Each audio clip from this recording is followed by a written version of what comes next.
నమస్తే. Spiritual, motivation, educational వీటికి సంబంధించి ఇంటర్వ్యూస్ ఇవ్వదలుచుకున్న వాళ్ళు కింద నంబర్ కి కాంటాక్ట్ చేయండి. నమస్తే, వెల్కమ్ టు అవర్ ఛానల్. నేను పద్మిని. ప్రస్తుతంతో పాటు ప్రముఖ ఆధ్యాత్మికవేత్త, ప్రముఖ న్యూమరాలజిస్ట్, లక్ష్మీ నరసింహస్వామి ఉపాసకురాలు శ్రీమతి స్రవంతి గారు మనతో పాటు ఉన్నారు. మాట్లాడదాం. నమస్తే అక్క. నమస్తే పద్మిని. ఆంగ్ల నూతన సంవత్సర శుభాకాంక్షలు ముందుగా మీకు. మీ అందరికీ కూడా. అక్క, 2024వ సంవత్సరం వచ్చేస్తోంది. ప్రెడిక్షన్స్ ని అందిస్తూ ఉన్నారు. సో కొన్ని రాశుల గురించి ఆల్రెడీ మాట్లాడుకోవడం జరిగింది, సన్ సైన్స్ గురించి మాట్లాడుకోవడం జరిగింది. లియో దగ్గర ఉన్నాం మనము. సో ఒక్కసారి 2024 ఎవరితో రూల్ చేయబడేటటువంటి ఇయర్ గా కన్సిడర్ చేస్తారు, ఎలా ఉండబోతుంది, ఎలా ఉండాలి మనము అనేది ఒకసారి క్లుప్తంగా మాట్లాడుకున్న తర్వాత సైన్స్ లోకి వెళ్దాం అక్క. ఓకే అమ్మా. 2024 అంటే 2 + 2 + 4 అంటే 8 వస్తుంది అనమాట. 8 అంటే రిప్రజెంట్స్ సాటర్న్. అంటే శని భగవానుడు ఖచ్చితంగా మనం ఏం చేస్తున్నామో దానికి తగ్గ ఫలితాన్ని తప్పకుండా ఇస్తాడు అని ఖచ్చితంగా చెప్పుకోవచ్చు. ఆయన మంచి ఫలితాలు ఇవ్వాలి అని అంటే మనం ఎన్నోసార్లు ఆయన మంచి టీచర్ అనో లేకపోతే drill instructor of the universe అనో మనం చెప్పుకుంటున్నాము. కాబట్టి ఎప్పుడు కూడా యూనివర్స్కి కానీ మనుషులకు కానీ మంచి చేయగలగాలి. మంచి చేస్తే అది మనకి 10ంతలుగా మనకి రిటర్న్ వస్తుంది ఆయన నుంచి అని చెప్పి మనం చెప్పుకోవచ్చు. సో మనము సిన్సియర్ స్టూడెంట్గా ఉండాలి, లవబుల్ స్టూడెంట్గా ఉండాలి ఈ సంవత్సరం అంతా అని చెప్పి మనం చెప్పుకోవచ్చు. ఎందుకంటే ఈ సంవత్సరం ఉంటే సరిపోతుందా అండి, మళ్ళీ నెక్స్ట్ ఇయర్ ఎట్లా ఉండాలి అని అంటే, ఒక్కసారి శభాష్ అనిపించుకున్న తర్వాత మనకి ఎవ్వరికైనా కూడా మళ్ళీ శభాష్ అనిపించుకోవాలనే అనిపిస్తుంది, అవునా కాదా? కాబట్టి అది సంవత్సరం అంతా మనకి అలవాటు చేస్తుంది. సాటర్న్ ఏం చేస్తారంటే ఎలా బ్రతకాలి, ధర్మంగా ఎలా బ్రతకాలి అనేది నేర్పిస్తారు. అంటే పూర్వం ఏదైనా మనం అధర్మంగా మనం ఏదైనా పని చేస్తే దాన్ని కరెక్ట్ చేస్తారనమాట. అమ్మో అలా చేస్తే ఇన్ని బాధలు పడతాం అనమాట, అలా కాదు, ఇది ధర్మబద్ధంగా బ్రతికితే దాని ఫ్రూట్స్ ఎలా ఉంటాయి అనేది కూడా మనకి రుచి చూపిస్తారు. అప్పుడు మనము లైన్గా చక్కగా ఎటువంటి తప్పులు చేయకుండా మనం నడుచుకుంటాము మన జీవితంలో అని చెప్పొచ్చు. వ్యక్తిగతంగా నేను అనుభవించింది ఏంటంటే మన వ్యక్తిత్వం కూడా చాలా మార్పు చెందుతుంది సాటర్న్ వల్ల. మనం చాలా అంటే లెట్ ఇట్ బి అనే స్థాయికి వస్తామన్నమాట సాటర్న్ వల్ల. ఎవరైనా మనల్ని బాధ పెట్టినా ఏం చేసినా మనని ఒక మాట అన్నారా సరే చూద్దాంలే, భగవంతుడు ఉన్నాడు కదా చూసుకుంటాడు అనే లెవెల్కి కూడా మనం వెళ్ళిపోతూ ఉంటాం. కాబట్టి ఇలా సాటర్న్ రూల్ చేయడం అనేది మన అదృష్టంగా భావించవచ్చు. ఎందుకనంటే మళ్ళీ 9 సంవత్సరాల తర్వాత మళ్ళీ సాటర్న్ వస్తుంది. కాబట్టి 9 సంవత్సరాలు మనం ఎలా బ్రతకాలి, మనం ఎంత మంచిగా ఉండాలి అనేది ఈ సాటర్న్ ఇప్పుడు ఈ ఇయర్లో మనకి నేర్పిస్తుంది అని మనం చెప్పుకోవచ్చు అనమాట. Beautiful, beautiful. డెఫినెట్ గా మనం ఎంత ధర్మబద్ధంగా ఉంటే మన జీవితం అంత ప్రశాంతంగా వెళ్తుంది అని చెప్పకనే చెప్తున్నారు, అంతేనా? అద్భుతం అక్క. సో మొత్తానికి సాటర్న్ తో రూల్ చేయబడేటటువంటి ఈ సంవత్సరం మరి ఈ సన్ సైన్స్ కి ఎలా ఉంటుంది అనేది ఇప్పుడు మాట్లాడుకుందాము. మరి లిబ్రా అంటే తులారాశికి సంబంధించిన వాళ్ళు, మరి ఈ లిబ్రా ఏమంటారు అక్క వీళ్ళని? లిబ్రన్స్. ఓకే, ఎలా ఉంటుంది వీళ్ళకి 2024? చాలా బాగుంటుంది. ఎందుకు అంటే సెప్టెంబర్ 23 నుంచి, అసలు ముందు ఎవరు చూద్దాం, సెప్టెంబర్ 23 నుంచి అక్టోబర్ 22 వరకు పుట్టిన వాళ్ళందరూ కూడా ఈ రాశిలోకి వస్తారనమాట. అంటే లిబ్రా కిందకు వస్తారు, తులారాశి అని చెప్పుకోవచ్చు తెలుగులో. అయితే వీళ్ళు ఎప్పుడు కూడా ఆచితూచి అడుగు వేయడం అనేది చాలా ఆలోచించి చేస్తారు, ఆలోచించి మాట్లాడతారు.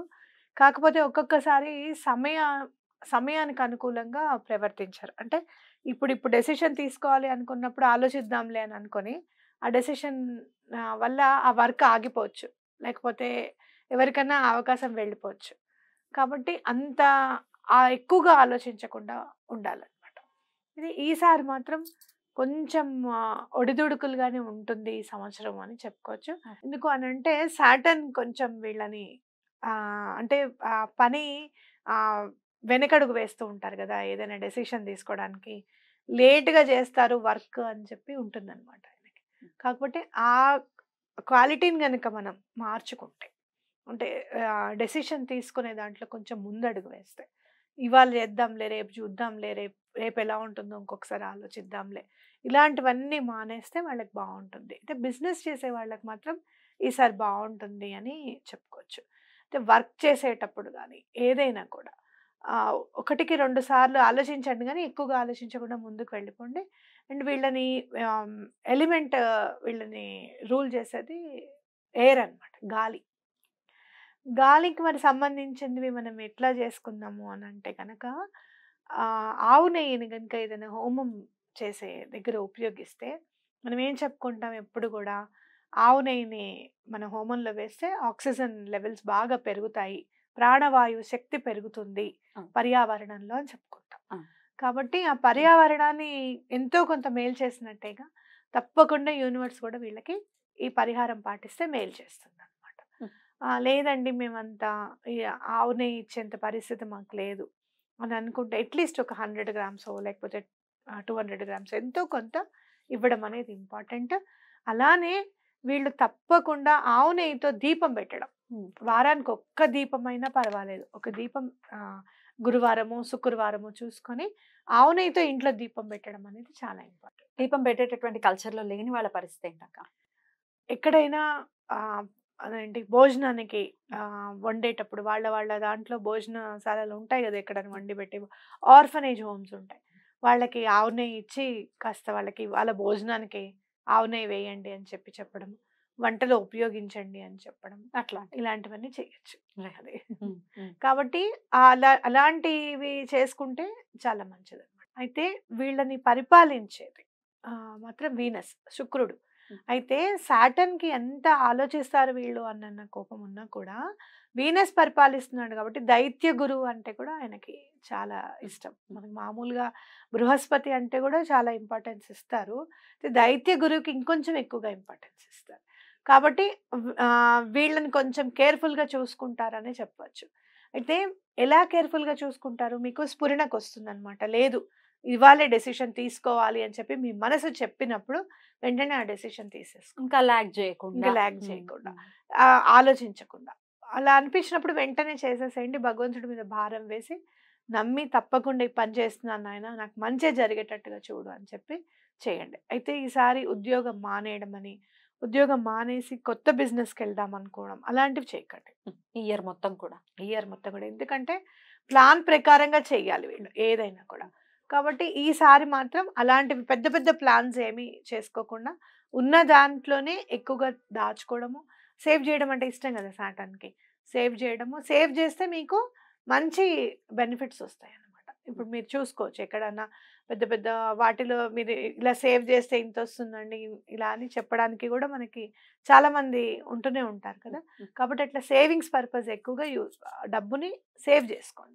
అది మీకు చాలా ఇయర్ ఎండింగ్కి వచ్చే వరకల్లా 6 months తర్వాత మీకు జూలై నుంచి ఆ ఫ్రూట్స్ అందడం అనేది స్టార్ట్ అయిపోతుంది. ఇంకా ఆ సేవింగ్స్ మీద చాలా ఇంట్రెస్ట్ పెట్టండి అని చెప్పొచ్చు అనమాట.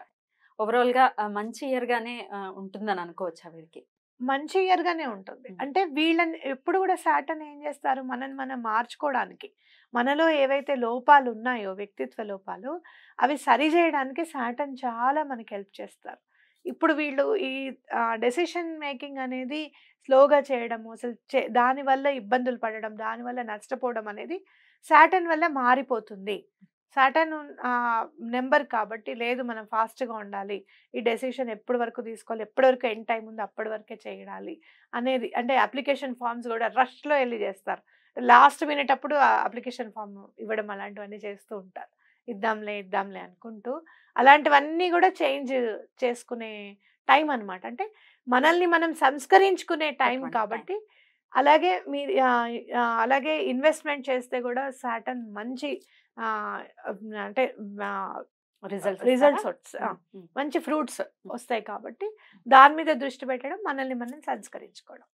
డెఫినెట్ గా ఇట్లాంటి మార్పులు చేసుకుని ఈ ఇయర్ ని మీరు అన్నట్టుగానే ఫ్రూట్ఫుల్ గానే ఇయర్ ఉండాలని మనస్ఫూర్తిగా కోరుకుంటూ ఇక నెక్స్ట్ ఎపిసోడ్ లో స్కార్పియో గురించి మాట్లాడుకుందాం. థ్యాంక్ యూ సో మచ్ అక్క. నమస్తే.